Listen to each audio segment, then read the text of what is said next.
KBS 열린 토론.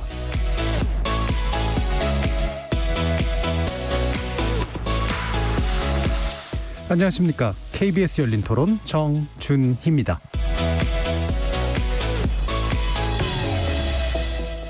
거리가 한산해졌습니다. 수도권을 중심으로 코로나19가 급격한 재확산세를 보이면서 서민 경제의 어려움이 가중되고 있습니다.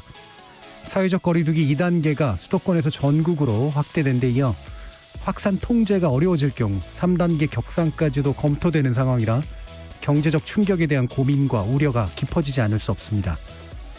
이렇게 상황이 심각해지자 제2차 긴급재난지원금 지급에 관련된 논의가 정치권에서 활발해지고 있는데요. 일단 여당인 더불어민주당과 야당인 미래통합당 모두 제2차 재난지원금 지급 자체에 대해서는 공감대를 표하고 있습니다. 다만 재난지원금의 지급 대상과 구체적인 방법을 두고 다양한 견해가 제출되면서 심지어 당내 이견도 노출되는 상황입니다. 오늘 열린 토론에서는 제2차 재난지원금 논의의 배경 짚어보고요. 긴급한 시기 국가 재정과 국민 경제 그리고 취약계층 보호 사이에서 어떤 우선순위에 따라 정책 효과를 최대치로 끌어올릴 수 있을지 심도 깊은 의견 나눠보도록 하겠습니다. KBS 열린 토론은 여러분들이 주인공입니다. 문자로 참여하실 분은 샵9730 누르시고 의견 남겨주십시오. 단문은 50원, 장문은 100원에 정보 이용료가 붙습니다. KBS 모바일 콩, 트위터 계정 KBS 오픈 그리고 유튜브를 통해서도 무료로 참여하실 수 있습니다. 날카로운 의견과 뜨거운 참여 기다리겠습니다. KBS 열린 토론 지금부터 출발합니다. 살아있습니다. 토론이 살아있습니다. 살아있는 토론, KBS 열린 토론. 토론은 라디오가 진짜입니다. 진짜 토론, KBS 열린 토론.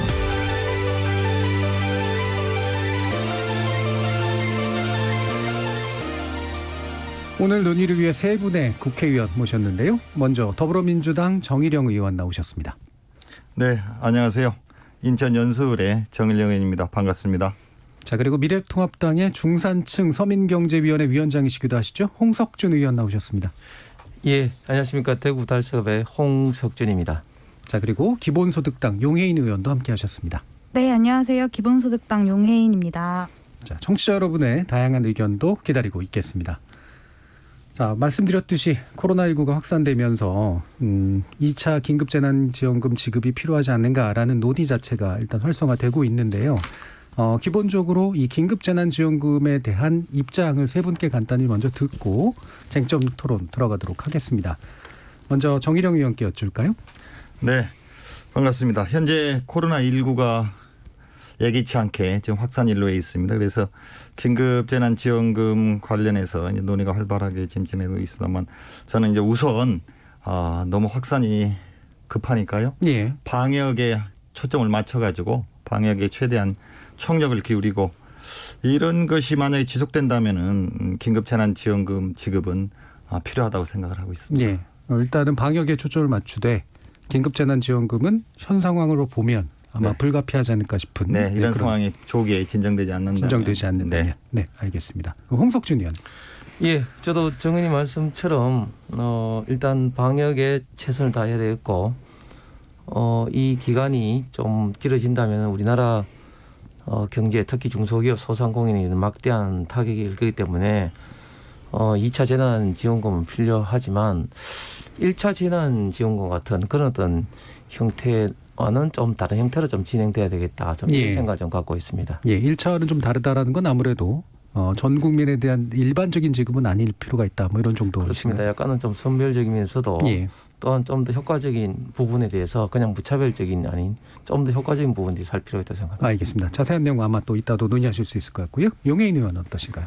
네, 이제 사회적 거리두기 3차까지 이야기가 되고 있는데요. 사실 1차 대유행 때랑 비슷한 상황인 것 같습니다.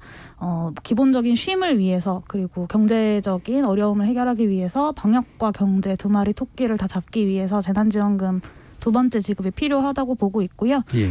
저도 1차와는 조금 달라야 된다고 생각하지만 선별해야 된다는 것은 아니고요. 1차 예. 때는 가구 단위로 지급을 했었는데 이번에 2차 지급할 때는 개인 단위로 지급하는 것이 더 좋겠다라고 생각하고 있습니다. 네, 2차 재난지원금은 지급하되 가구보다는 개인 위주의 지급이 네. 좀 더 필요할 것 같다라고 말씀 주셨네요. 아마 이 내용도 이제 뒤에서 좀 더 구체적인 쟁점 토론 필요할 텐데요. 일단은 현 경제 상황에 대한 일단 판단이 또 이제 비슷하신지 아니면 좀 다르신지에 대한 의견도 좀 필요할 것 같은데 또 뭐 지역에서 보시는 그런 식의 것도 있을 테고 되게 구체적으로 또 접하시는 분들도 있을 것 같아서요. 이 부분은 먼저 홍석준 의원께 여쭐까요? 네, 일단 문재인 정부 들어서 일단 기본적으로 굉장히 경제 상황이 좀 안 좋아졌습니다. 잘 아신 것처럼 거시적인 경제 성장률을 보면은 17년도 3.1%를 시작해서 2018년도 2.7%, 작년에 2.0%였습니다. 그러다가 지금은 지금 1사분기, 2사분기 계속해서 마이너스 성장을 하고 있고 지금 이 상태로 가면은 마이너스 성장에서 좀 벗어나기는 좀 쉽지 않을 것 같습니다.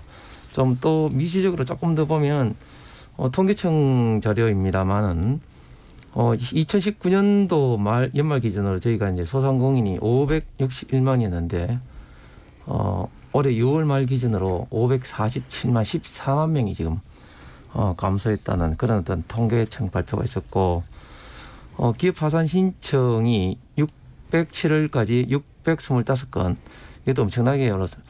보통 기업이 파산하면 회생 결차를 먼저 밟게 되는데 네. 막바로 파산을 간다는 거죠. 그다음에 개인 파산 신청도 상반기에 무려 2만 9천 건, 예년에 비해서 거의 한 30% 지금 오르고 있는 그런 어떤 심각한 좀 상황입니다. 그래서 세간에는 이런 상황에 좀 호황인 업종이 있다. 뭐냐? 회계사나 컨설턴트다. 네. 왜 그런가면은 기업 파산하고 또 소상공인이 폐업하는 어떤 도와주는 업종, 이런 업종은 지금 호황이다. 이런 어떤 진짜 정말 슬픈 이야기들이 일 정도로 지금 경제 상황은 굉장히 좀 심각하다 볼 수 있겠습니다. 예. 이 경제 상황이 심각하다라고 하는 진단은 기본적으로 이제 문재인 정부 이후로 더 심각해졌다라고 아까 말씀을 주셨는데 네. 그게 정책적 요인 또는 구조적 요인 또는 지금의 상황적 요인 중에 뭐가 중요하다고 보세요? 지금 뭐 말씀하신 그 세 가지 어떻게 보면 다 겹쳤다고 볼 수가 있겠습니다. 정책적 요인으로 안 좋아지다가 지금 코로나로 인한 어떤 세계적인 이런 상황적 요인이 겹쳐져서 지금 이런 어떤 상황으로 지금 현재 내몰리고 있다 이렇게 볼 수 있겠습니다. 예. 그리고 특히 이제 아까 중소상공인의 문제를 많이 얘기해 주셨는데 이 부분이 제일 좀 취약한 부분이라고 보시는 그렇습니다. 건가요? 그렇습니다. 예. 원래 잘 아신 것처럼 중소상공인들이 경제에 어떻게 보면 가장 하단의 어떤 영향으로 경제의 어떤 대기업이나 수출, 제조업의 어떤 영향이 가장 그 가중 압력을 받아서 가장 취약한 그런 부분이기 때문에 가장 취약한 부분이 원래 경제 상황이 안 좋으면 가장 타격을 받게 예. 돼 있기 마련이죠. 예. 용혜인 위원 진단 들어볼까요? 네, 지금 이 코로나19로 인한 경제 위기 상황은 기존의 경제 위기들과는 굉장히 다른데요. 기존에는 금융 위기에서부터 시작해서 이것이 실물 경제까지 번져 나갔다면 이번에 코로나19로 인한 경제 위기는 방역의 위기에서 시작해서 우리 서민들의 호주머니, 그러니까 실물 경제에서부터 점점 위기가 번져 나가고 있다라는 것이 가장 큰 차이점인 것 같습니다. 저희 이제 당에 그 자영업 하시는 소상공인분들이 중에 이제 지난번에 1차 긴급재난지원금 지급할 때 월요일부터 신청을 받았고 이제 이틀 뒤인 수요일부터 지급이 진행이 됐는데요. 정확하게 수요일부터 매출이 2배가 올랐다고 합니다. 그 전까지는 3일 동안 손님이 없었던 적도 있었는데 이런 식으로 좀 많은 국민들이 1차 긴급재난지원금의 효과를 좀 체감한 것이 있고요. 그리고 이미 7월부터 이제 긴급재난지원금이 많이 소비가 되면서 매출이 떨어지고 있다라는 자영업자분들의 지적이 굉장히 많았습니다. 그리고 자영업자분들이 아니라고 하더라도 가장 취약한 일자리에서 일하고 있는 알바 하시는 분들은 또 일자리가 많이 사라지기도 하고요. 실제로 한국은행에서도 2차 대유행이 올 경우에 일자리의 3분의 1이 사라질 위험이 있다라고 경고를 하기도 했었는데요. 좀 이렇게 소상공인들이나 아니면 아주 불안정한 일자리에서 일하고 있는 분들의 위기가 이미 코로나19 이후로 계속해서 지속이 되고 있었고 이번 2차 대유행을 앞두고 있는 지금 또다시 그 위기 상황이 심화되고 있다고 보고 있습니다. 예, 일단 현재 경제 위기 상황은 기존과는 질적으로 좀 다른 상황이다. 코로나19 때문에 그렇게 보셨고 그중에 핵심적으로 이제 중소자영업자 그리고 알바 등의 이제 어떤 취약계층의 문제가 심각하고 아마도 정책에 의해서 지난 재난지원금이 어떻게 지급되냐에 따라 상당히 효과가 달라질 것이다. 이렇게 보시는 거죠. 정일영 의원님. 네.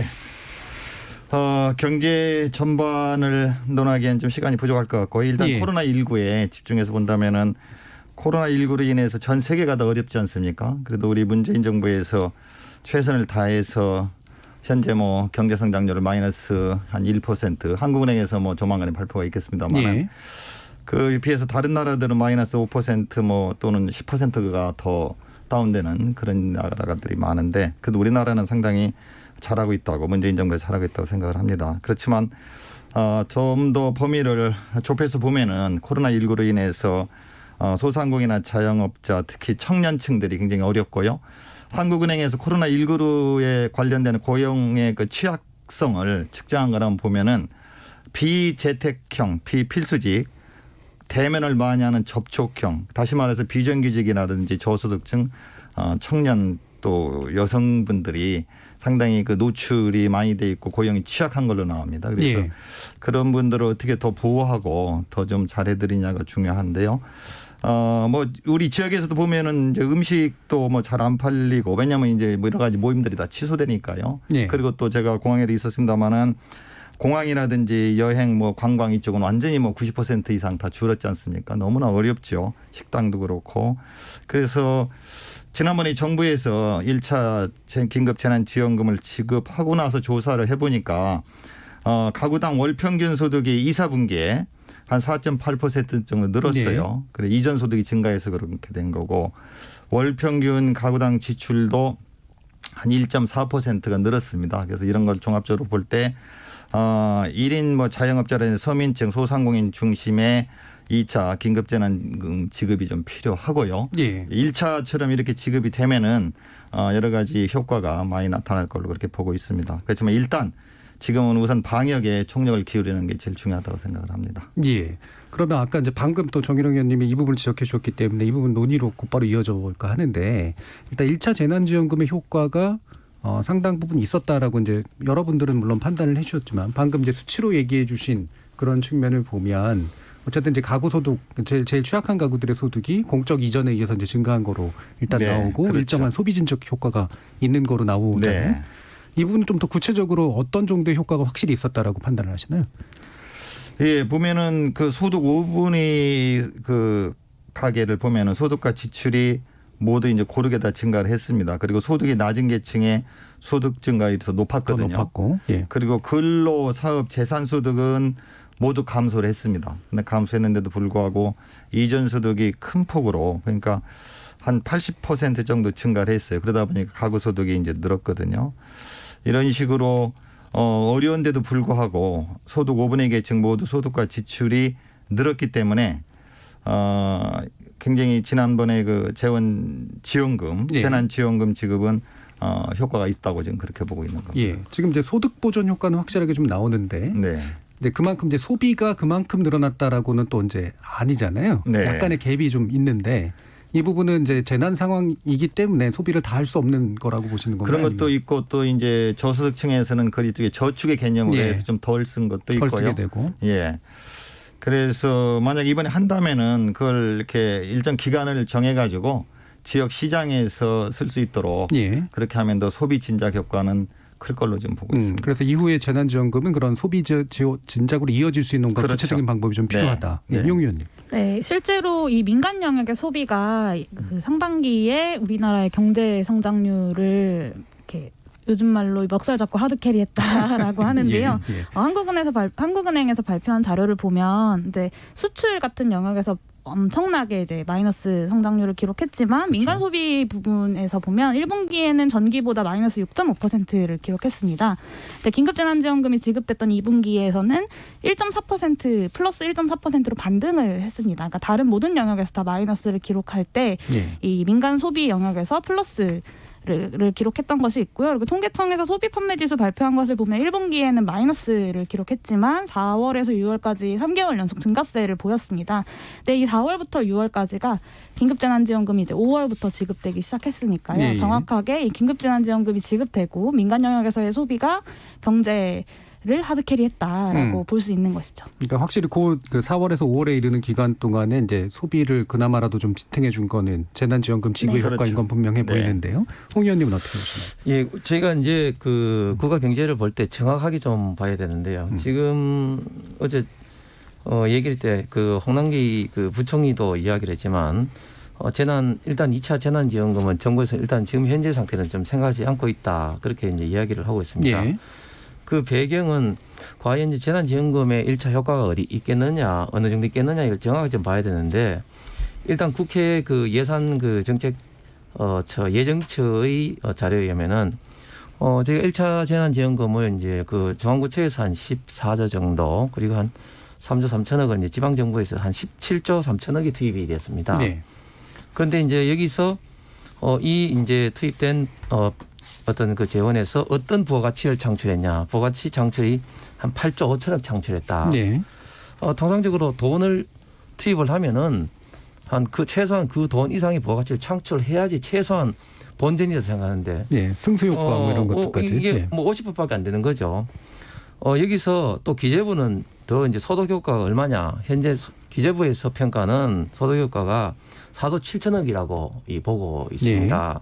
이게 무슨 말인가 하면 재난지원금으로 인한 국가 정체적인 경제 유발 효과는 굉장히 약하다. 이런 게 이제 국회 예정처나 이제 기재부의 어떤 평가 잣대입니다. 조금 전에 정 의원님께서 말씀하신 어떤 소득이라든 이런 거는 단순히 잠정적인 어떤 이전 어떤 소득에 이제 불과한 거죠. 예. 그런데 이제 이전 소득이 됐을 때 지금 현재 그만큼 지금 또 국민들이 쓰느냐 그렇게 또 쓰지도 않는다는 게 지금 이제 소비 성향에서 지금 드러나고 있고 만약에 이런 어떤 재난지원금 이런 식으로 했으면은 뭐 그 국가에서 예산을 다 이런 식으로 예산 편성하지 이런 어떤 예산 편성은 예. 정말 응급할 때 인공호흡적인 네. 어떤 그런 어떤 상황에서 잠깐 반짝 효과를 노리고 이렇게 전 세계적으로 잠깐 이렇게 하고 있다. 네. 이런 거를 우리가 객관적으로 이제 봐야 된다. 그렇게 예. 이제 생각을 하고 예. 과연 이제 이 반짝 효과를 이제 그러면은 어떻게 이제 2차 재난지원금으로 이제 봤을 때 이제 우리가 좀 더 효과적인 부분을 어떻게 찾아내서 어떻게 할 거냐 예. 이런 것은 1차 재난지원금의 어떤 사례를 정확하게 분석을 좀 해야 된다고 생각합니다. 예. 그러면 약간의 논점이 좀 지금 나와 있는 것 같은데요. 사실 긴급 재난지원금의 성격이 뭐 이른바 경제적으로 막 승수효과까지 기대할 정도로 부가가치를 확 늘릴 정도의 효과를 원래 기대하는 정책이냐 아니면 말씀처럼 그냥 숨을 이어붙이는 그래서 정말로 긴급하게 투자하는 그런 것으로뿐이 기대할 수 없느냐라는 부분에 대한 의견이 좀 필요할 것 제가 같아요. 좀 예, 정의로 의원. 그러니까 우리 홍 의원님 말씀을 하셨다면 이제 산업연관 효과나 경제 예. 이렇게 진작 효과는 시간이 좀 걸립니다. 그게 뭐 두세 달 만에 나타난 건 아니고요. 지속적으로 나타날 걸로 보고 있고 1차 긴급재난지원금 제가 이제 주변에서 제 지역에서 들어오면 굉장히 좋았다고들 하세요. 주민들이. 우리 국민들이 굉장히 좋다고. 뭐 이게 쉽게 얘기를 하면은 오래간만에 이제 가서 우리 가족들하고 외식도 했다. 또 이런 분도 있고 그동안 내 월급으로는 조금 쓰기 어려웠던 안경 또는 건강 보조식품 이런 것도 사서 참 좋았다. 이렇게 이제 굉장히 행복해 하시는 좋은 말씀들을 많이 듣고 있습니다. 예. 그러면 이제 2차를 하든 1차라든 이게 뭐 경제 어떤 부양 효과를 가진 거냐 복지냐 뭐 이런 게 네. 말씀하시는 거 아닙니까? 이제 제가 볼 때는 이 적지 않은 돈이지만 그렇다고 이제 그 돈을 가지고 뭐 경제를 갑자기 이렇게 지속적으로 크게 부양시키거나 활성화시키기에는 좀 부족한 돈이고요. 예. 그렇지만 그것도 액수는 뭐 큰 돈이니까 그것이 경기 이렇게 반짝 일으키지만 그것이 지속될 수 있는 거고요. 두 번째는 이제 복지적인 성격도 있는 거고 전 두 가지 다 있다고 봅니다. 경기를 반짝하면서 그것이 위기를 넘길 수 있는 효과 플러스 복지적인 효과 다 있다고 생각을 합니다. 예. 그러면 지금은 뭘 좀 더 염두에 두시나요?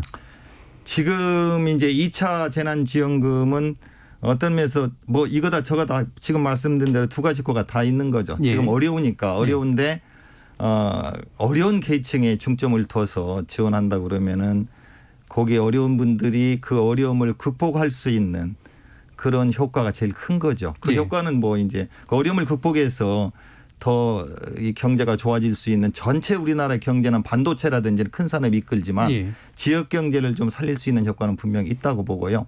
또 어려움에 있는 그 소상공인 자영업 하시는 분들이 또 위기를 벗어날 수 있는 그런 효과도 있다고 네, 봅니다. 일단 이제 무너지는 부분들을 막는 거. 그렇죠. 그리고 이제 장기적인 경제 효과는 실제로 장기적으로 좀 그렇죠. 관찰을 해야 되는 예. 그런 문제로 일단 보시는 건데요. 용혜인 의원님. 네, 저도 효과에 대해서 장기적으로 바라봐야 한다는 기본적인 관점에 동의하는데요. 예. 이 사실은 2차 긴급재난지원금 문제가 국회에서도 그 홍남기 경제부총리님 오셨을 때 계속 여러 차례 질의가 나왔던 부분입니다. 예. 근데 사실은 1차 때도 홍남기 부총리님이 끝까지 반대를 좀 하셨었습니다. 그래서 이 부분에 대해서도 효과가 어떻게 나오고 있냐, 정부에서는 어떻게 판단하고 있냐라고 물었을 때 계속해서 아직까지 효과에 대해서 특정한 자료가 없다. 그리고 이 효과에 대해서는 여전히 선별적으로 지급하는 것이 더 효과적이라고 본다라고 계속 이야기를 하고 계신데요. 그럼 저는 그런 의문이 듭니다. 정부에서 14조가 넘는 돈을 이제 이 2차 추경, 그 원포인트 추경을 통해서 집행을 한 건데 효과조차 미지수인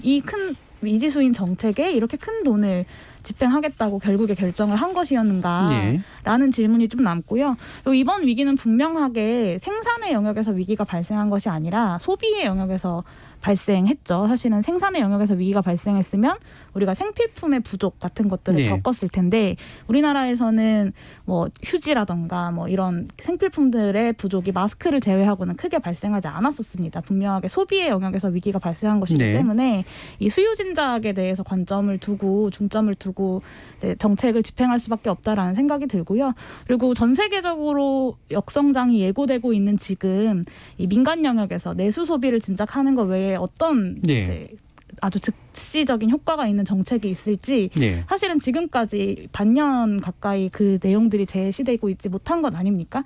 결국엔 지금 현재 상황에서 가장 효과가 검증된 정책은 긴급재난지원금밖에 없다라고 볼 수 있을 것 같습니다. 예, 지금 어쨌든 그래서 소비의 문제니까 소비를 진작하는데 일단 최우선 순위가 놓을 수밖에 없다라는 이제 의견들이 계속 나오신 건데 홍 의원님 같은 경우는 그 외에 다른 어떤 것이 가능하다고 보시는 건가요?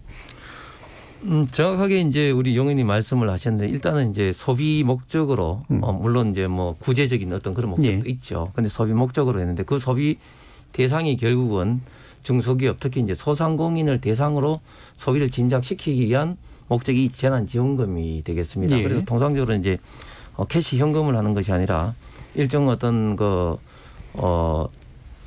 상품을 사게끔 하는 어떤 그런 어떤 조건으로 이제 지금 지불을 이제 하는 것이 이제 바로 소비를 진작하고 특별히 이제 구제는 소상공인을 지원하기 위한 예. 어떤 그런 어떤 목적으로 설계된 것이 이제 긴급재난지원금이라고 볼 수가 있는 거죠. 그래서 이제 결국은 이 구제의 또 목적을 대상인 이 소상공인에 대해서 지금은 소비를 통해서 이제 간접적으로 지금 지원하는 그런 어떤 형태가 됩니다. 예를 들어서 소상공인은 어떤 식당에 10만 원 어떤 했다면 예를 들어 영업이익 10%라면 이제 10만 원을 이제 소상공인이 가져가는 그런 어떤 형식이 예. 되는 거죠. 그래서 구제를 기반으로 한 소비 진작인 이 재난지원금을 이제 소비자를 하는 게 아니라 직접 소상공인에게 어떤 특별하게 또 설계를 할 수 있는 그런 어떤 게 있을 수가 있습니다. 그러니까 직접 지원하는 그렇습니다. 방식. 어떤 식으로 직접 지원하느냐?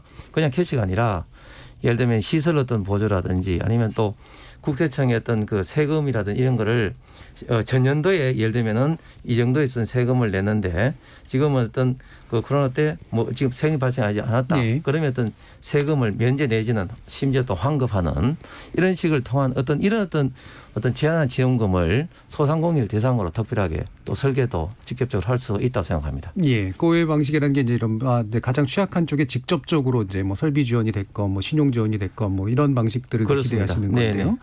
근데 그게 어느 정도는 이제 좀 진행이 됐었잖아요. 여행업이라든가 뭐 이렇게 이제 취약한 그렇죠. 그런 예. 업종에 대해서. 근데 그 범위를 전반적으로 좀 넓혀야 된다. 그렇습니다. 뭐 이런 네, 얘기시죠? 지금 현재 그게 왜 중요하냐면 지금 현재 아까 제가 이제 통계를 말씀드린 통계청의 자료에 따르면 이제 지금 현재 2026월 말 기준으로는 547만이라고 되어 있습니다. 이게 적은 숫자가 아닌 거죠. 그러면은 이거는 이 소상공인은 곧 생산의 주체이자 소비자의 주체입니다. 네. 이 계층이 살아야지 우리나라 어떤 경제 전체의 어떤 그 산업이 산다. 특히 네. 이제 그 A라는 어떤 그 소상공인이 살면은 그 소상공인이 또 별도의 또 소비를 하기 위해서 다른 어떤 업종의 어떤 소상공인이 가는 이런 어떤 연쇄 효과를 소위 말하는 경제의 생태계를 전체를 지금 도움을 좀 줄 예, 수가 그분 계속 저는- 강조하신 저는 부분이니까. 아니요, 그건 우리 뭐 우리 홍 의원님 말씀도 뭐 일가 있습니다. 예. 그리고 또 그런 것을 부분적으로 해오기도 했고요. 예. 그렇지만 지금 이제 코로나19로 인한 이런 참 전대미문의 어려운 시기인데 우리 용 의원님 말씀하신 것처럼 사실은 소비가 중요하거든요. 예. 그 소비를 좀 소상공인 중심으로 해가지고 그분들을 지원하는 그분들이 이제 설비라든지 이런 걸 좀 돈 쓸 때 정부에서 도와주는 그런 말씀 같은데 지금 이제 소상공인 분들이 그런 걸 설비를 뭐 늘리고 하더라도 이게 팔리지 않으면 소용이 없어요. 소비가 안 되면은. 네. 그래서 중요한 것은 우리 그 국민들이 뭐 전부 다 받으시면 좋겠지만 국가 재정이라는 게 또 한계가 있으니까 네. 뭐 하위 70%라든지 50% 이런 분들이 받아서 그걸 뭐 분들이 이제 영업을 하고 사업을 하는 데 가서 사용을 하시면 되는 거거든요. 예. 그럼 소비가 늘어나는 거고 그분들은 수입이 늘어나니까 늘어난 수익 가지고 지금의 위기도 벗어나고 또 뭐 되면 확장할 수도 있는 거고요. 예, 이런 식으로 소비의 선순환 구조가 이게 잘 돌아갈 수 있도록 하기 위해서 어디서부터 시작해야 되느냐 게 중요한데 지금은 1차 재난지원금처럼 2차로 지급을 하게 된다면은 그걸 잘 돌아갈 수 있게 소비로 인한 선순환 구조가 잘 네. 돌아갈 수 있게 국민들한테 지급을 하고 국민들이 그걸 사용을 잘 하실 수 있도록 아까 제가 말씀드린 대로 기간을 정해서 3개월이면 3개월 이렇게 또 지역 화폐 단위로 해가지고 지역에서 사용하시도록 하면은 자영업이나 소상공인 분들한테도 굉장히 도움이 예. 될 걸로 저는 그렇게 봅니다. 자, 그럼 여기서 두 개의 논점을 다시 좀 도출하고 싶은데요. 하나는 그러니까 소비를 어쨌든 돌려야 된다라는 의견과 그래도 직접 지원도 필요하다는 의견 사이에서 약간의 이제 차이가 있긴 합니다만 만약에 이제 소비를 진작한다고 하더라도 지금 방역이 잘 안 되거나 뭐 격상되거나 예. 이랬을 때 지급된 돈이 소비로 쓰일 수 있을 것이냐라는 문제가 일단 하나로 또 나올 수 있을 것 같고요. 또 한 가지 문제는 지금 이제 선별 지급 얘기가 나오고 있는 것처럼 실제로 그러면 구체적인 어떤 지급의 방식을 1차는 확실히 좀 다르게 해야 된다라고 보시는지라는 부분에 대해서 얘기가 나눌 텐데 용 의원의 의견부터 먼저 들을게요. 네, 저는 사실 시설 지원 이런 것보다는 소비 지원이야말로 직접 지원이라고 봅니다. 말씀하신 대로 그 시설을 아무리 잘 갖춰놔봤자 사람들이 와서 소비하지 않으면 가게가 유지될 예. 수가 없거든요. 지금 현재는 월세 낼 돈조차 막막한 상황이기 때문에 소비야말로 직접 지원이다라는 생각이 좀 들고요. 그리고 저는 이 지역 화폐로 형태로 지급되는 긴급 재난 지원금이 기존에 이제 정부가 1차 재난 지원금 이후에 다양한 뭐 여행, 문화 이런 소비 쿠폰을 지급했던 것보다 방역에 훨씬 더 도움이 되는 형태다라는 예. 생각을 하거든요. 그러니까 소비 쿠폰, 특히 여행 같은 쿠폰 같은 경우는 다른 지역에 가서 사용을 예. 해야 하고 그러다 보면 이 코로나19의 전국적인 대유행의 가능성이 남아 있습니다만은 이 지역 화폐 형태로 지급됐을 경우에는 지역 안에서만 소비가 되기 때문에 이 방역의 측면에서도 기존의 어떤 쿠폰 같은 형태보다 훨씬 더 도움이 된다라는 생각이 들고요. 그리고 선별지급 관련해서 이렇게 쓰인 돈이 현금으로 자기 통장에 묵혀둘 수 있는 돈이 아니기 때문에 예. 3개월 내에 써야 하는 돈이기 때문에요. 이 상위 10%, 20%, 30%한테 지급한다고 해서 이 사람들에게 도움이 되는 것이 아니라 결국에는 다 지역 소상공인들한테 돌아가고 소비를 통해서 저소득층 정말 도움이 필요한 사람들에게 돌아갈 수밖에 없는 돈입니다. 그렇기 예. 때문에 이것이 상위 10%, 20%, 30%를 돕는 돈이다. 그렇기 때문에 70%, 50%를 선별해야 된다라는 말은 저는 좀 맞지 않은 것 같고요. 예. 이 100%를 지급하는 이유는 단순히 상위에 있는 상위 10%, 20%, 30%에 있는 사람들을 지원하는 것이 아니라 이것의 효과를 또 바라봐야 된다라는 측면이 하나 있습니다. 그리고 또 한 가지는 소상공인분들이 그런 말씀 많이 하세요. 그러니까 재작년에 소득을 기준으로 예. 매출을 기준으로 지원을 하다 보면 분명히 배제되는 분들이 생길 수밖에 없습니다. 예를 들면 작년 말에 열심히 이제 창업 준비를 해서 올해 초 1월에 딱 개업하신 분들은 작년에 매출 기준이 없기 때문에 올해 코로나19로 인한 직격탄을 맞았음에도 불구하고 다양한 지원 대상에서 빠지게 되어 있거든요. 근데 이런 분들까지 다 포괄할 수도 있는 총괄적인 직접 지원을 하려면 저는 긴급재난지원금을 조건 없이 보편적으로 지급하는 예. 것이 가장 효과적이다라고 예, 생각합니다. 일단은 이제 선별 지원에 대해서는 이제 반대를 하시는 건데 여전히 네, 기본적으로 소득 차이를 지니고 있는 소비력이 아니라 소비 자체 그 결과가 중요한 거기 때문에 그래서 다 지급하는 게 맞고 선별하는 과정도 여전히 굉장히 어렵고 불공정할 수 있다. 이제 이런 의견이신 거잖아요. 지금 더불어민주당 안에서는 어떤 의견으로 지금 만들어지고 계신가요? 아까 말씀드린 우선은 이제 방역이 최우선이기 예, 때문에 물론, 예. 이래 가지고 우리 민주당 안에서 지금 어떤 뭐 결론을 내거나 굉장히 어떤 토론이 벌어지건 공식적인 건 없습니다. 현재는 방역이 최우선이고 다만 이제 의원들이 이제 자기 의견들을 가지고 좀 얘기를 나누고 있죠. 예. 그 이제 소비 위주로 제가 아까 말씀드린 대로 이제 지역 화폐로 하는 것은 잠깐 말씀드렸고 두 번째 이제 선별적으로 하느냐 보편적으로 전부 다 하느냐 이제 그 문제가 또 이슈가 되고 있지 않습니까? 그래서 저는 전부 다 뭐 이렇게 드리면 좋겠죠. 그렇지만 예. 국가 재정이라는 게 또 한계가 있고 국가 채무 비율도 있고 벌써 추경을 3차례나 했지 않습니까? 근데 지금 와서 전 국민을 상대로 해가지고 보편적으로 일괄 다 지급을 지난번처럼 하기에는 예. 좀 국가적인 재정의 부담도 있고요. 국가 채무 비율 문제도 있고 또 코로나19가 이렇게 해서 잘 수습이 되어 끝난다면 좋겠지만 지금 어느 나라도 확실하게 예. 뭐 백신이라든지 치료제 개발에 대해서 자신 있게 얘기를 못 하고 있는 상황이고 하니까 국가 재정도 미래에 대해서 여러 가지 좀 대비도 해야 되고 그러니까 단순하게 얘기하면은 재원이 한계가 있죠. 너무 네. 또 채무를 많이 줄 수도 없고 그러니까 같은 액수라도 선별적으로 해서 예를 들어서 지난번에 이제 기획재정부에서 1차 할 때 70% 정도 안을 정부안으로 내놓은 적이 있습니다. 예. 그때 한 것처럼 저는 한 70% 하위 계층 해가 한 70% 정도로 하면은 그때 만들어 놓은 준비한 내용도 있을 테니까요. 준비해서 지급하는데 실무적인 또 기술적인 문제가 없다고 보고요. 그렇게 해야 아까 제가 말씀드린 대로 정말로 피해를 입고 직장을 잃고 어려운 분들 그러니까 비정규직인 분들 또 그 대면 접촉 그러니까 뭐 비대면으로 해서 재택근무하는 분들은 그래도 상당히 안정된 직장을 가시는 분들이고요. 그렇게 할 수가 없어서 현장에 나와서 근무하시는 분들 숙박업 음식업에 종사 하시는 분들도 있고 그런 분들을 위해서 우선 좀 전부 다가 아닌 예. 50%는 70%는 한 70%가 좋을 것 같은데 예. 지급을 하고 그분들이 또 이제 그 로컬에서 피해를 입은 정말로 여러 가지로 어려운 상황에 빠진 그런 숙박업 음식업이라든지 아까 제가 말씀드린 소상공인 자영업하는 분들 그분들이 어려운 상황을 벗어날 수 있게 그 돈을 그분들이 가서 사용을 하면은 선순환 구조로 잘 예. 돌아갈 수 있을 것 같은 그런 생각이 들기 때문에 전부 다 보편적인 지급이 아니고 선별적으로 지급하는 게 좋다고 예. 생각합니다. 지금 일단 당론은 아니라는 전제로 네. 예, 말씀을 주셨고요. 네. 예, 70% 정도 범위까지는 선별할 수 있지 않겠느냐. 그리고 네. 아까 말씀하신 지역화폐 정도의 것으로 지역에 네. 쓰일 수 있도록 하는 정도면 선순환이 된다라는 의견이신데 네. 아마 또 반론도 있으시겠지만 이건 홍석준 의원도 네. 비슷한 입장이실 것 같은데요. 네, 그 지금 민주당 내에서도 그 이낙연 우리 전 총리님 같은 경우는 선별 또 다른 분들은 또 일부 보편적 지급을 하고 있는데 결국은 방금 정 의원님 말씀하신 것처럼 주어진 재원을 얼마만큼 효과적으로 사용하느냐의 또 예. 문제입니다. 사실 이게 이제 소득 효과적인 측면에서 보면은 아무래도 돈이 조금 여유가 계신 분들은 이 돈이 아니더라도 어차피 이제 쓰거든요. 그러니까 결국은 이 효과를 한다는 거는 이 돈을 받아서 더 기존에 못 쓰시는 분이 써야 되는 거지.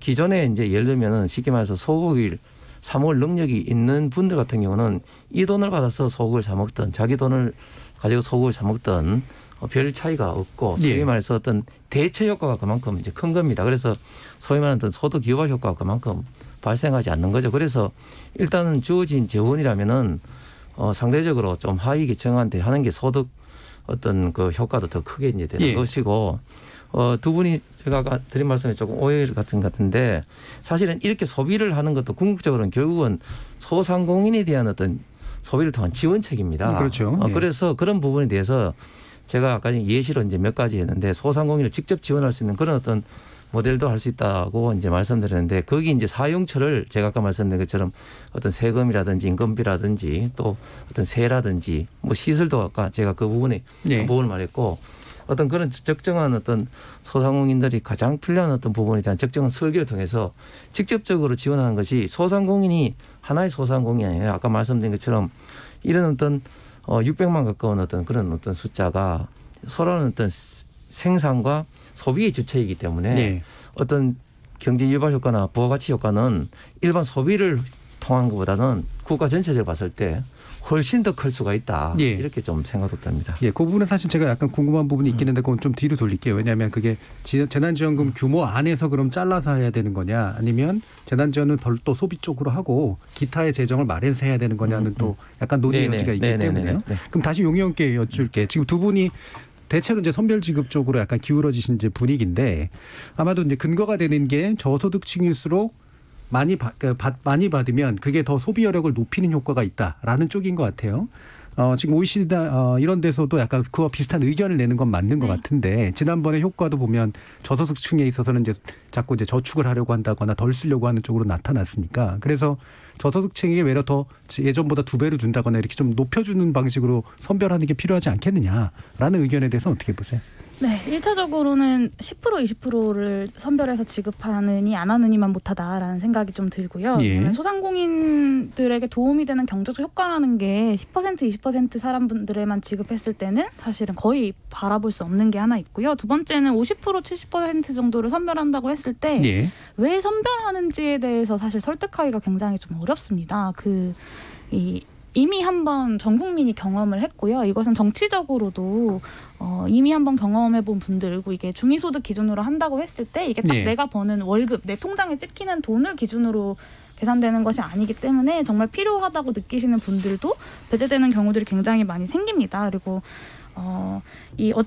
어차피 쓸 돈이라는 표현을 하셨는데 어차피 소고기 사 먹을 돈, 어차피 안경 살 돈이라고 한다고 하면 이런 전제는 사실은 경제가 잘 굴러갈 때 이제 해당되는 것이라고 볼 수 있을 것 같고요. 지금은 사실은 코로나19로 인해서 경제 상황이 굉장히 미래가 불확실하고 언제 일자리를 잃을지 모르는 불안정함이 큰 상태에서 사람들은 소비하는 것보다는 말씀하신 대로 저축하는 것을 택할 가능성이 더 크고 이것의 가장 큰 우려는 디플레이션이 발생했을 경우에 정말 걷잡을 수 없을 것이다라고 많이들 우려하고 계시는 것인데요. 그랬을 때 지금은 어차피 쓸 돈을 사람들이 어차피 쓸 돈인데 왜 지급하느냐가 아니라 쓰지 않고 있는 돈을 사용할 수 있게끔 지역화폐라는 개념으로 전 국민에게 지급하고 이것이 소상공인들에게 도움이 될 수 있게 골목시장에 돌 수 있게 하는 것이 필요하다라는 생각이 듭니다.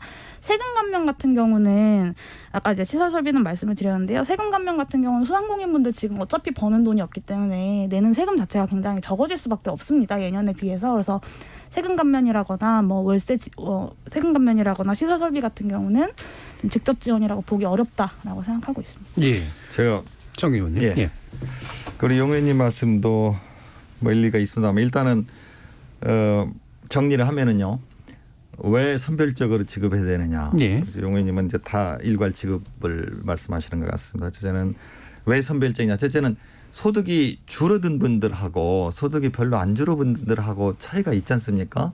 그러니까 소득이 줄어든 분들을 그 소득을 조금이라도 다시 좀 벌충해 가지고 그 좀 소비를 증가시키는 그 효과가 있을 수 있다는 얘기죠. 더 크게. 네. 아까 뭐 홍 의원님도 그 유사한 말씀하셨지만 그 효과가 하나가 있고 두 번째는 아무래도 소비 진작 효과가 더 크다. 이 뭐 소득이 하나도 뭐 거의 안 줄은 분들한테 조금 플러스 되는서 나타나는 소비 효과보다 돈이 없어서 소비를 못한거나 어려움 있는 분들한테 지급을 해서 도와드려서 하면은 그 소비가 더 늘어날 수 있다는 거죠. 예. 물론 이제 지난번 1차 때는 그게 저축으로 조금 남겨놓은 경우도 있습니다. 워낙에 이제 미래가 걱정이 되고 불안하니까 저축으로 남겨오는 그런 점이 있는데요. 그래서 그걸 이제 극복하기 위해서 이번엔 지역화폐로 그것도 시한을 정해서 3개월은 3개월 이렇게 정해서 지급을 하면은 1차 나타났던 그런 문제점도 해소될 수 있다고 저는 보고요. 그다음에 이제 또 한 가지 우리 말씀하신 것처럼 재원을 뭐 더 늘릴 거냐 그냥 똑같은 금액을 가지고 이렇게 할 거냐 이제 그 말씀인데 지난번에 1차 재난지원금 때 12조 한 2천억이 지급이 됐어요. 그중에 국채 발행이 한 3조 4천억 됐거든요. 그러다 보니까 이제 추경도 하고 우리 이제 국가 채무 비율이 43.5%까지 올라갔어요. 그래서 이번에 이제 다시 지급을 한다면은 100% 국채로 할 수밖에 없습니다. 적자죠. 그러니까 그 금액을 무한히 늘릴 수가 없어요. 그러니까 정해진 금액 내에서 그걸 모든 국민들에게 보편적으로 지급하느냐 같은 금액을 70% 정도 되는 조금 더 어려운 국민들께 더 두껍게 지원해드리냐 예. 그 선택의 문제거든요. 저는 근데 앞서 두 가지 이유를 말씀드린 것처럼 모든 국민들께 드리는 것보다는 좀 줄여서 70%면 70%에 해당되는 국민들께 지급을 조금이라도 더 많이 드리는 게 100% 모든 국민께 드리는 것보다는 같은 금액을 가지고 예. 더 많이 드릴 수 있으니까요. 그럼 더 효과가 더 크다고 봅니다. 알겠습니다. 용 의원님. 네, 저는 1차 때도 똑같이 지역화폐와 시한이 정해져 있었기 네. 때문에 이것을 저축하신 분들은 없고요. 근데 다만 이제 어르신 같은 경우는 이것이 기한이 정해져 있다는 걸 잘 모르고 안 쓰고 아껴두신 분들이 좀 계시다고 듣긴 했는데 이것은 전체적으로 큰 금액은 아니고요. 저는 1차 때랑 똑같은 상황인데 왜 다시 선별의 이야기가 나오는지 좀 예. 궁금합니다. 사실은 이제 1차 때 선별하지 않았던 것은 이 재난, 코로나19라는 어떤 재난 상황이 작년의 소득 기준을 가지고 지금의 어떤 선별을 할 수 없기 때문에 전 국민에게 지급한다. 그러니까 작년에 소득이 많았던 분들도 올해는 코로나19로 인해서 소득이 급격하게 줄어들 수 있고 그런 분들이 많이 계시기 때문에 전 국민을 지급했던 것이잖아요. 근데 사실은 지금 역시도 이제 올해의 소득을 기준으로 선별할 수 없는 상황에서 결국에는 선별을 한다면 작년 소득을 기준으로 선별을 해야 하는데 이것은 좀 맞지 않고 1차 때랑 같은 상황이다라는 생각이 예. 듭니다. 그리고 이제 국가채무비율 같은 경우는 저는 그래서 이 코로나19라는 것이 한 2년 정도 이상 지속될 것이라고 많이들 예측하시지 않습니까? 그래서 이 긴급재난지원금이라는 것도 좀 증세 이런 논의들을 통해서 예. 좀 정례화하거나 이런 논의들이 더 알겠습니다. 나아가서 필요하다고 보고요. 예. 이 코로나19라는 뉴 노멀 상황에 대한 새로운 패러다임들까지 증세와 긴급재난지원금의 정례화 등까지 함께 논의해야 된다고 예. 생각합니다. 재정 마련 확충 방안에 대해서는 그럼 2부에서 좀 더 자세히 좀 네. 논의해보고요. 아마 약간 남은 논지가 좀 있긴 있습니다만 그 부분 다시 또 홍 의원께도 나중에 여쭙겠습니다. 일단 지금까지 들어온 청취자 문자들 좀 들어보고 가도록 하죠. 정희진 문자 캐스터. 네, 청취자 여러분이 보내주신 문자 소개해드리겠습니다. 5641님, 전 사회복지 종사자입니다. 긴급 재난 지원을 함에 있어 사회 취약계층에 집중 지급하는 건 반대합니다. 경제활동에 기대지 않고 주로 정부 지원금에 의존해서 생활하던 취약계층은 코로나에 따른 경제 타격은 그리 큰 변화가 없습니다. 정말 필요한 대상은 영세의 소상공인이 아닐까요? 7417님, 재원 마련은 어디서 준비할 건가요? 포퓰리즘 정치로 세금이 이미 많이 올랐습니다. 그리고 만약 선별 지급으로 하위 50% 지급이라면 50.1%에 해당하는 국민은 어쩔 건가요? 메이비님, 재난지원금 다 지급해야 한다고 봅니다. 1차 지급 당시에 다 좋아했습니다. 재정 문제라고 하지만 제가 보기엔 재정이 나쁘지 않습니다. 이병희님, 보편적으로 다 줘야 합니다. 누구는 국민이고 누구는 아닌가요? 5151님, 자금 마련 어떻게 할 건가요? 세수 올려 지급하는 것이잖아요. 나라 돈으로 빚잔치 하는 건 바람직하지 않다고 봅니다. 2차 재난지원금 지급 논의는 당장 접어야 합니다. 4913님, 재난지원금 지급은 찬성합니다. 다만 사용 방법의 다양화가 필요합니다. 공과금이나 세금, 학원비 납부도 가능하게 했으면 좋겠습니다. 사나님, 전 국민 지급이 정답이라고 생각합니다. 문제는 늘어나는 재정 적자를 어떻게 해결할 것인가인데요. 내년부터 순차적으로 몇 년에 걸쳐 불필요한 비용을 줄여서 흑자 재정을 해야 한다고 생각합니다. 라고 보내주셨네요. 네, KBS 열린 토론. 이 시간은 영상으로도 생중계되고 있습니다. 유튜브에 들어가셔서 KBS 1라디오 또는 KBS 열린 토론을 검색하시면 지금 바로 토론하는 모습 영상으로 보실 수 있습니다. 지금 방송을 듣고 계신 청취자 모두가 시민논객입니다. 계속해서 청취자 여러분들의 날카로운 시선과 의견 보내주세요. 지금까지 문자캐스터 정의진이었습니다. 토론이 세상을 바꿀 수는 없습니다. 하지만 토론 없이 바꿀 수 있는 세상은 어디에도 없습니다.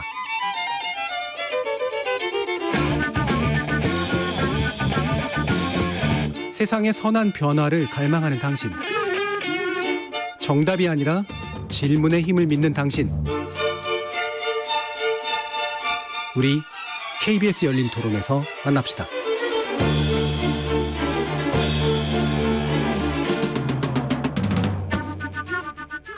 네, KBS 열린 토론 세 분의 국회의원과 함께하고 계십니다. 미래통합당 홍석준 의원, 더불어민주당 정일영 의원, 기본소득당 용혜인 의원 함께하고 계신데요. 지금 많은 청취자님들이 결국엔 보편이냐 선별이냐에 확실히 좀 관심을 가지시는데 이게 뭐 약간은 억울하다라든가 뭐 이런 식의 감정들을 제외해 놓고 나면 결과적으로 기준의 문제인 것 같아요.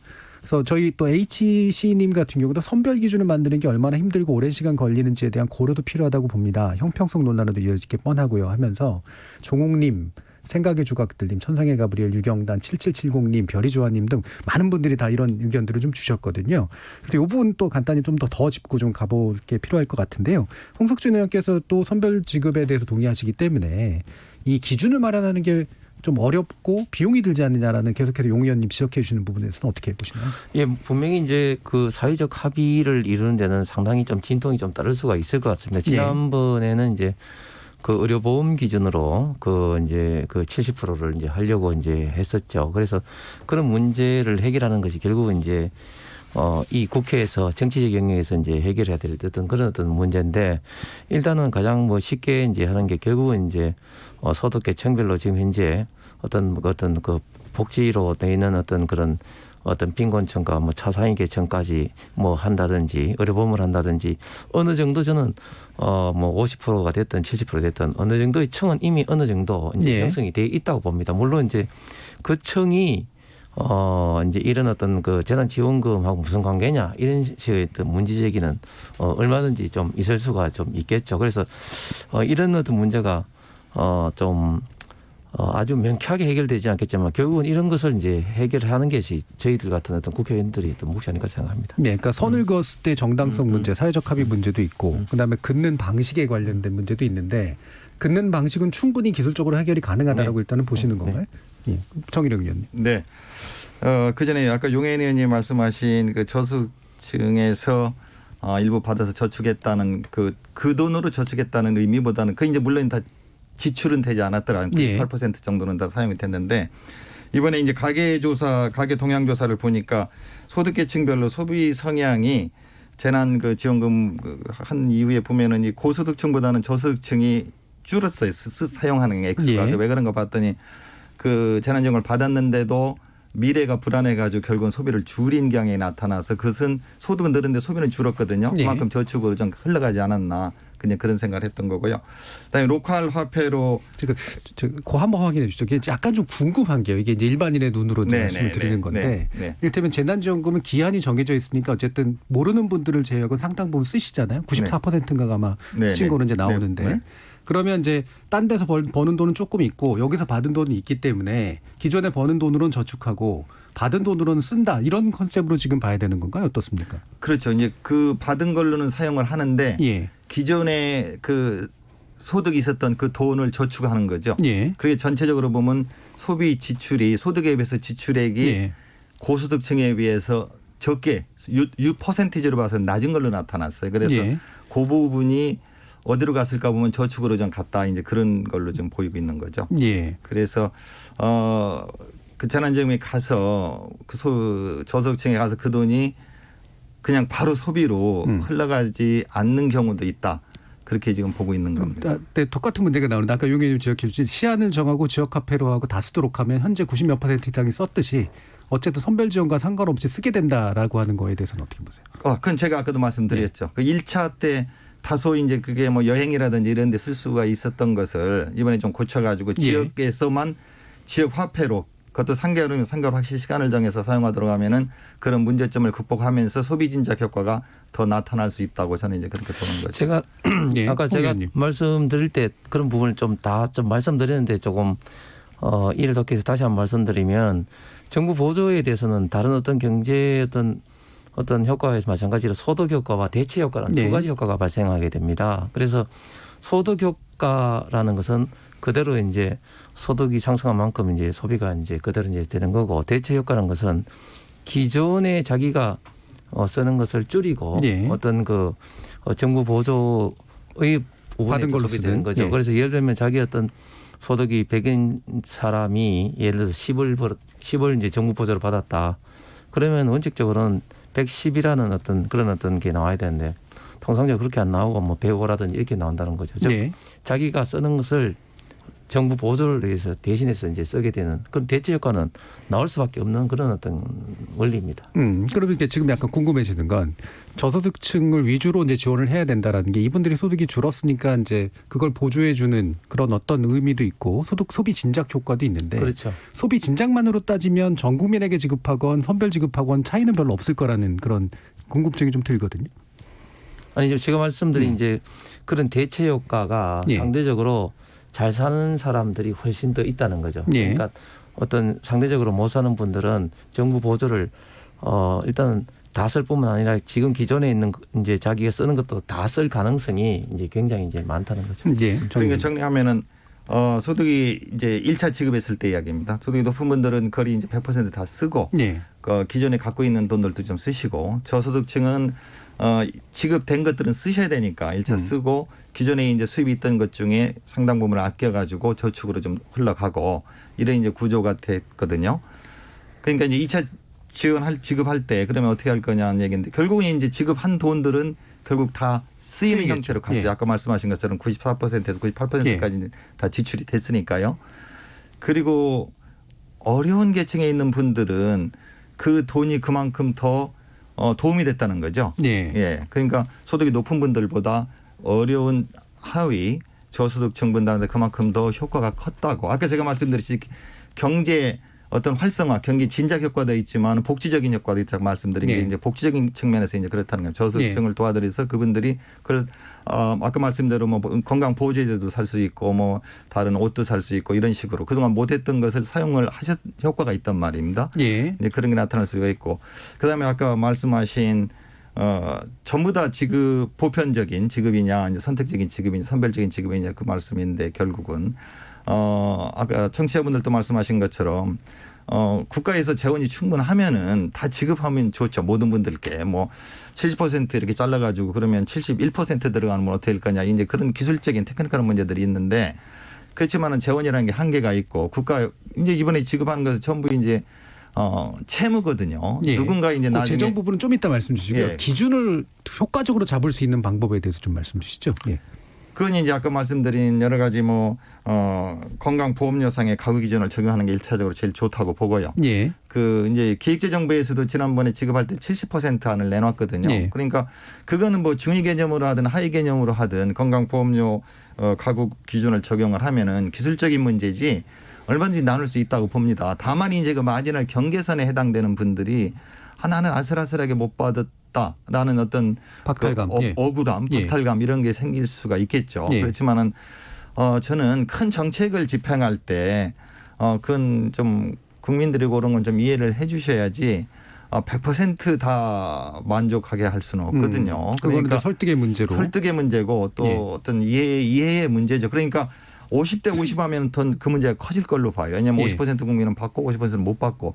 그런데 70%는 지급을 받으시고 30%는 못 받는다 그러면 예. 그 문제는 그래도 좀 극복하기가 쉬울 걸로 지금 봐서 저는 지난번에 기획재정부에서 만든 것처럼 70% 받으시고 30% 고소득자분들은 이번에 좀 안 받으셔도 예. 저는 좀 예. 좋다고 그러니까 경계선 부분에 계신 분들의 어떤 박탈감 정도는 이제 정치가 설득을 해야 되는 그렇죠. 문제고 나머지 기술적으로는 사실은 비용이 더 들어갈 문제는 아니다. 아니죠. 그걸 선별하는 데 네, 있어서. 네. 예, 용 의원님. 네, 한 가지 좀 말씀을 드리면 그 저소득층만 그러니까 작년 기준에 저소득층만 소득이 줄어든 것이 아닙니다. 그러니까 전반적으로 소득이 줄어든 문제가 한 가지 있고요. 작년의 소득 기준이 그러니까 그것이 70%든 50%든 네. 이 기준이 올해 이 코로나로 인한 소득의 감소를 반영할 수 없다. 그렇기 때문에 선별하기 어렵다라는 말씀을 좀 드리는 거고요. 그러니까 저 국민건강보험 기준도 그게 반영이 안 된다는 말씀이신 네, 거죠. 그렇습니다. 예. 그리고 그 대체 효과 말씀을 하셨는데 사실은 그 말이 이제 성립이 되려면 저소득층 혹은 이제 월급쟁이로 생활하시는 분들이 재난지원금을 주지 않았을 경우에는 원래 쓰던 것만큼 소비를 해야 이 예. 대체 효과라는 것도 성립이 되는데요.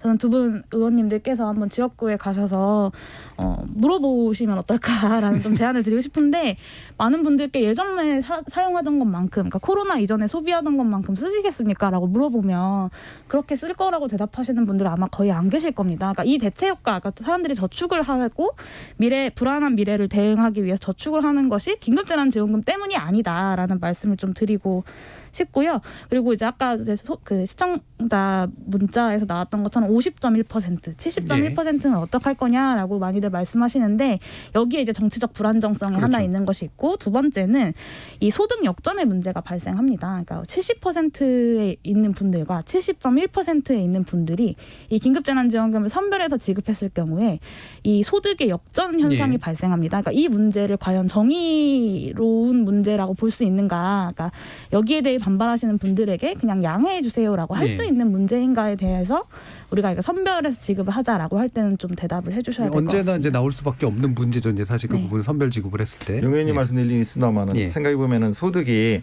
한 1억 연봉 한 1억 정도 되다가 뭐 한 9천만 원 정도로 줄은 분들도 상당히 높은 소득이거든요. 그래서 소득이 줄었다 그러지 그분들한테 다 지급을 할 필요는 저는 없다고 생각을 합니다. 기본적인 절대 액수가 중요하죠. 그 예를 들어서 뭐 우리 정부 투자기관이라든지 공공기관 근무원들의 그 연봉 지난번에 제 기조에서 물어보니까 연봉 9천만 원 뭐 한국은행 분들 예. 9천만 원 뭐 투자공사 한 1억 정도 되더라고요.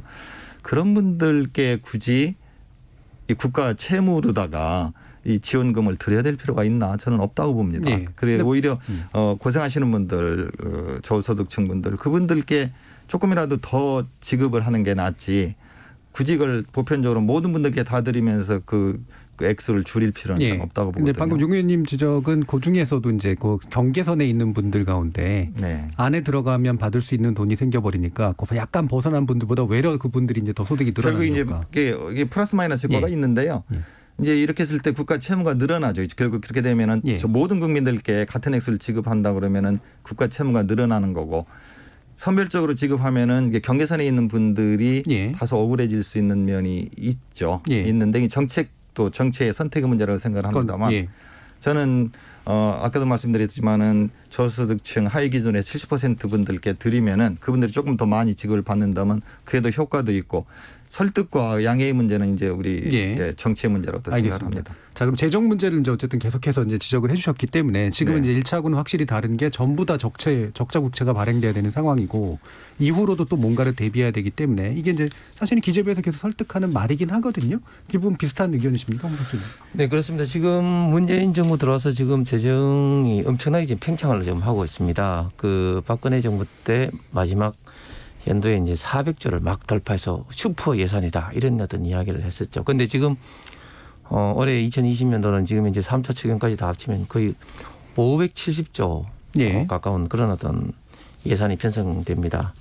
국가 채무 비율은 이제 43.5%로 지금 이제 굉장히 좀 빠른 속도로 지금 올라가고 있습니다. 지금 이명박 정부 때 5년 동안 5.8%가 국가 채무 비율이 증가됐었죠. 박근혜 정부 때는 3.4%. 지금 문재인 정부 3년 차에 지금 7.5%가 지금 국가 채무 네. 비율이 지금 증가가 됐습니다. 지금 이런 속도로 진행된다면 굉장히 지금 빠른 속도로 국가 채무 비율이 증가되고 국가 채무 비율이 증가된다는 것은 국가 신인도의 문제뿐만 아니라 앞으로 돈을 쓸 예산이 채무에든 이자라든 이런 데 갚는데 상당 부분 이제 들어가게 됩니다. 그래서 국가 채무 문제에 대해서는 항상 우리가 심각하게 지금 바라봐야 되는데 방금 정 의원님 말씀하신 것처럼 지금 이제 앞으로는 전부 다 세출 조정을 할 수 있는 분야도 없습니다. 기존에 있는 예산도 이미 이제 마른 수건 짜듯이 짰기 예. 때문에 100% 다 이제 국채를 이제 발행해야 되는데 저는 그럼에도 불구하고 국채를 꼭 발행해야 된다면 발행 할 수도 충분히 있다고 봅니다. 예. 단 그것이 앞으로 어떤 경제 유발 효과와 이제 부가가치 창출을 갖고 오느냐 이런 것을 이제 바라보고 해야 되는데 지금 그냥 재난지원금 소비로 하는 네. 이런 것은 과거 우리가 봤듯이 그리스, 베네수엘라 이런 식으로 해서 결코 장래 국가 어떤 부가가치나 경제 유발 효과가 사실은 미미하죠. 예. 그래서 제가 다시 말씀드린 것처럼 일단 이런 어떤 소상공인에 대한 어떤 직접적 지원도 우리가 한번 고민을 해봐야 예. 되는 게 바로 그런 어떤 측면에서 알겠습니다. 말씀을 드린 겁니다. 아까 용혜인 의원님은 그래서 지금 이제 증세 문제를 지금 건드리신 거잖아요. 네. 자, 어떤 부분이십니까? 네, 일단 이제 적자 재정에 대해서 많이들 우려를 하시는데요. 이 한국은 국가 채무 비율이 굉장히 좀 낮은 편입니다. OECD 평균에 비해서도. 네. 그래서 OECD나 IMF 같은 경우도 지금 이 전 세계적인 역성장 상태에서 한국이 좀 더 확장적인 재정 정책을 펼칠 필요가 있다라고 네. 권고를 하기도 했고요. 국가 채무 비율이 43.5%라고 말씀하셨는데 최근에 발표된 자료를 보면 가계 부채 비율이 98%를 돌파를 했습니다. 그래서 지금 상태에서는 국가 재정 건전성 걱정하다가 정부가 가계 재정 건정성이 다 무너지게 생긴 상황이 아닌가라는 네. 생각이 좀 들고요. 채무 문제가 걱정이 되신다라고 한다면 저는 결국에는 증세 이야기까지 나아갈 수밖에 없다라는 생각을 좀 합니다. 한국이 이제 OECD 국가들 중에 조세 부담률이 굉장히 낮은 나라에 속하기 때문에 예. 이 증세를 통해서 재정 건정성을 강화하는 것 역시 함께 논의가 되어야 한다고 생각하고요. 근데 다만 이 추석 전에 지급되는 것이 필요한 이 긴급재난지원금 2차의 경우는 이제 어느 정도 이제 그 국가 채무를 재반으로? 통해서 진행되어야 된다는 것 자체는 동의를 합니다. 그리고 예. 제가 좀 우려스러운 것은 아까 이제 문자 메시지 보내주신 많은 분들이 이제 보편 지급이 필요하다라고 말씀을 하셨는데 이제 1당과 2당의 의원님들께서 이렇게 한 입으로 선별 지급을 얘기하셔서 이게 국회에서 좀 어떻게 논의해야 되나 좀 걱정이 되긴 합니다. 예. 지금 이제 증세 문제는 사실 정부가 꺼내기 어려운 건 맞는데 지금 이제 정의당 같은 경우는 이제 특별 연대세 뭐 이런 것도 이제 얘기하시는데 뭐 구체적인 방안은 뭐 여러 가지가 있을 수 있겠습니다만 이제 약간 우려되는 부분은 세수가 일단 줄어들고 있는 상태에서 그럼 증세를 한다고 훨씬 더 이제 증세를 많이 해야지만 가능한 상태가 올 것 같은 그런 생각이 좀 있단 말이에요. 이 부분은 어떻게 보세요? 네, 세수가 줄어드는 문제는 사실 이 코로나19로 인한 경제 위기 전에도 제가 알기로는 올해부터는 좀 세수가 작년까지는 세수가 이제 많이 거쳤었는데 올해부터는 좀 줄어들 것으로 예상을 하고 있던 상황에서 이제 정부에서도 대비하고 있던 것이 있을 것이라고 생각하고요. 그리고 증세 문제에 대해서는 뭐 아까 이제 이 긴급재난지원금의 기준선에 대한 사회적 합의가 필요하다고 하셨는데 저는 증세 문제야말로 국회가 좀 더 적극적으로 사회적 합의를 이루어야 되는 것이 아닌가 더 고도의 사회적 합의가 필요하겠죠. 네, 들고요. 그리고 어떤 이 조세 저항이 클 수밖에 없는 아주 선별적인 증세뿐만이 아니라 저는 보편적인 증세까지도 함께 이야기할 수 있어야 된다고 생각합니다. 조세 저항을 줄이면서도 전반적인 증세를 이루어갈 수 있는 방안들에 대해서 논의해야 된다고 생각하고 그 방안이 이제 뭐 탄소세 같은 방식이라거나 아니면 토지보유세 그리고 저는 소득세랑 법인세도 당연히 건드려야 된다고 생각하고요. 예, 정 의원님. 제가 증세 문제는 좀 이따 얘기해요. 전 반대입니다. 결론적으로 반대인데 아까 말씀드렸듯이 12조 2천억 중에 국채가 그때 3조 4천억 들어갔거든요. 그래서 1, 2, 3차 이제 추경을 하면서 채무 비율이 43.5%, 3.7%포인트가 올라갔어요. 지금 이제 코로나19 위기가 전대미문에 전 세계적으로 굉장히 어려운 시기 아닙니까? 그러니까 우리나라만 지금 그 뭐 경제를 잘못해서가 아니고 일어나는 너무나 어려운 문제인데 이걸 그래도 문재인 정부에서 잘 대처해서 저는 3.7%포인트 채무 OECD 국가들 보니까 한 20%포인트 올라갔더라고요. 채무 비율이. 그러니까 그에 비해서는 우리가 굉장히 잘 선방하고 있다고 생각을 하고 있고요. 국가 채무 비율을 보면 이제 우리나라가 43.5% 되고 독일 70.3%, 미국이 106.9%, OECD 평균이 109.2%예요. 이런 걸 이제 비교해서 보면은 국가 채무 비율이 아직은 우리가 낮다 이렇게 이제 볼 수도 있지만은 그렇지만 이제 피츠나 이제 무디스 같은 데서 또 얘기하는 거는 한 45% 선을 유지하는 게 좋지 않겠냐 이런 얘기도 합니다. 그러니까 제가 볼 때는 국가 채무 비율이 낮기는 한데 그렇다고 지금 무작정 계속 국가 채무를 많이 질 수는 없죠. 빚을 낼 수는 없어요. 그렇기 때문에 제가 이 선별적인 지급을 아까 말씀드렸던 거고요. 그래서 현재 이제 국가 채무가 한 893조 4천억, 840조 원 정도 되죠.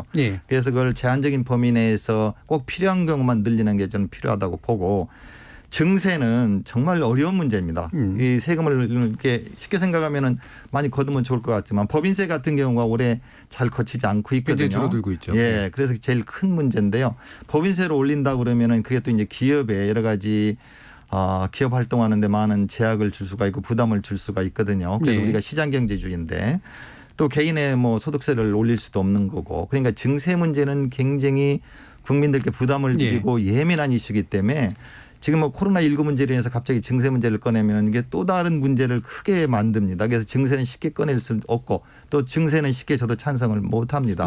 그리고 아까 용 의원님 말씀하신 것처럼 2차 재난지원금을 가지고 뭐 추석 전 지급 저는 쉽지 않다고 생각을 합니다. 일단 지금은 총력을 기울여서 이 사태를 진정시켜야 되고요. 그리고 나서 충분히 우리가 논의를 해서 지급을 하게 되면 또 국회에서 여러 가지 추경 편성 문제도 있고 하기 때문에 추석이 지금 뭐 한 달 정도밖에 안 남았는데 추석 전 지급은 사실상 어렵고요. 좋은 방법으로 재원을 확보해서 지급을 한다면 추석 전이든 후든 전 뭐 큰 문제는 안 된다고. 홍석준 의원님까지. 지금 국가 채무에 대해서 정 의원님 말씀하신 것처럼 지금은 우리가 낮게 보일지 모릅니다. 그러나 우리가 정말 큰 지금 착각을 하고 있습니다. 지금 OECD 대부분 나라가 우리하고 차원이 다른 어떤 상황이 있습니다. 첫 번째가 뭐냐면은 기축통화입니다. 예. 미국 달러를 비롯해서 EU 그리고 중국, 일본 뭐 등등 대부분이 기축통화 내지는 준기축통화 국가입니다. OECD 전부가 그렇지는 않잖아요. 근데. 아니죠. 그 EU에 속한 국가들이 OECD 상당 부분 있으니까. 그래서 기축통화와 비기축통화의 어떤 그런 국가 신인도 내지는 이런 것들이 예.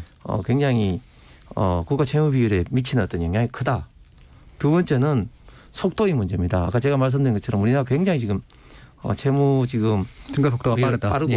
더 큰 문제는 뭐냐면 고령화 문제입니다. 예. 우리는 지금 전 세계에서 가장 빨리 지금 고령화가 되고 있습니다. 잘 아신 것처럼 고령화에 따라서 앞으로 복지 비용이라든지 어떤 생산의 어떤 잠재 성장률 저하라든지 이런 예. 것 때문에 그냥 가만히 있어도 국가 채무 비율은 급격하게 오를 수밖에 없다. 예. 앞으로 5년 10년 이후에는 제가 좀 부른 어떤 좀 불길하지만 우리 지금보다 훨씬 아마 높게 될 겁니다. 그렇기 예. 때문에 지금이 낫다? 결코 이렇게 생각해서는 안 되는 알겠습니다. 그런 상황입니다. 지금 마무리 이제 해야 될 시간이라 가지고요. 뭐 제언을 해주시거나 또는 약속을 해주시거나 어떤 것이 난 하겠다 이렇게 얘기해 주셔도 좋습니다. 1분 이내로 말씀 주셔야 될 것 예, 같은데요. 특별 아까 연대세 예. 부과 말씀하셨는데 저는 그건 또 반대입니다. 말하자면 이제 부자 증세 개념인 것 같아요. 어떤 식으로든 이제 그런 증세에 대해서는 반대고요. 결과적으로 우선은 이제 방역에 집중을 해가지고 이 사태를 빨리 진정시켜서 국민들이 예. 안심해서 평상의 생활로 돌아갈 수 있게 최선을 우리 민주당 여당에서도 정부와 함께 다하도록 하겠습니다. 이 재난지원금은 이제 선별적으로 저는 한 70% 정도 되는 분들께 좀 더 두텁게 지급을 하는 게 좋다고 보고 국가 채무도 그래야 너무 늘지 않으면서 지급의 효과가 크다고 봅니다. 다만 지급 시기는 현재 진행되고 있는 상황을 봐가지고 추석 전이든 후든 중요하다고 생각을 안 하고요. 좀 더 국민들의 그런 합의를 이뤄내는 과정이 필요하다고 생각합니다. 알겠습니다. 홍석준 의원님. 예. 지금 너무 지금 저희는 지금 그 적극 재정에만 지금 매몰되고 있는 것 같습니다. 지금 물론 재정의 역할도 중요합니다만 그보다 더 중요한 것은 이럴 때일수록 민간의 활력 제고를 위해서 규제 완화라든지 또 어떤 그 기업의 어떤 자부심을 어떻게 좀 할 것인지 그리고 기업이 투자를 할 수 있는 그런 환경 조건이라든지 어쨌든 민간 활력 제고에도 정말 결사적으로 노력을 좀 해야 될 때라고 생각을 합니다. 그리고 이런 어떤 복지 부분에 있어서는 정말 생산적 복지, 지역아동센터라든지 교육에 대한 이런 생산적 복지는 대폭적으로 늘리되 특히 제가 말씀드린 것처럼 좀 더 어차피 주어진 어떤 재원이라면은 향후 부가치를 더 많이 유발시킬 수 있는 분야를 우리가 선별적으로 택해서 집중적으로 저희가 적자 재정을 감수하고라도 좀 해야 되는 그리고 또 특히 똑같이 배분하는 것이 아니라 이번 수해에 많은 분들이 지금 고생했는데 예. 좀 더 많은 고통을 받고 있는 계층, 지역 분야에 좀 더 집중적인 좀 지원이 필요하다고 생각이 됩니다. 알겠습니다. 효과성 문제를 얘기해 주셨고요. 용혜원 의원님. 네, 대한민국이 다른 나라들에 비해서 잘 대응하고 있다. 저는 사실이라고 생각합니다. 하지만 그럼에도 불구하고 지금의 위기가 대한민국에게도 위기가 아닌 것은 아니라고 생각하고요. 국민의 충격은 충격이다라고 말씀드리고 싶습니다. 그러니까 사고가 140km로 달리다가 나느냐, 100km로 달리다 나느냐에 있어서 이 충격, 국민들이 받는 충격을 완화하는 것이 위기 대응의 핵심이다라고 보고요. 지난 1차 재난지원금 지급할 때 이해찬 대표님께서 국가가 국민들을 지키고 있다라는 것을 보여줄 필요가 있다라고 말씀을 하셨습니다. 저는 2차 팬데믹이 오고 있는 지금 상황도 마찬가지라고 생각하고요. 추석 때 많은 분들이 고향에도 못 가실 거라고 생각합니다. 특히나 소상공인분들 장사가 안 돼서 현금 소득도 많이 없으실 텐데요. 추석 전에 긴급재난지원금 전 국민에게 지급해서 고향에 가지 못하더라도 지금 있는 지역에서 가족과 이웃과 그리고 사랑하는 사람들과 네. 함께 따뜻한 명절 보낼 수 있도록 긴급재난지원금 2차 모든 국민에게 지급해야 된다고 말씀드리고 싶고 국회에서도 그렇게 논의될 수 있도록 최선을 다하도록 하겠습니다. 알겠습니다. 저희 시비님 같은 경우에는 선별 기준은 많으니 어려운 문제가 아니다. 정파적으로 이익 논쟁할 때가 아니다라는 의견도 주셨고요. 1362님은 피해자는 5천만 전 국민입니다. 모두를 위로하고 도와줍시다라는 또 의견도 주셨습니다. 이런 내용들 가지고 아마 또 국회에서 잘 논의해 주실 거라고 믿습니다.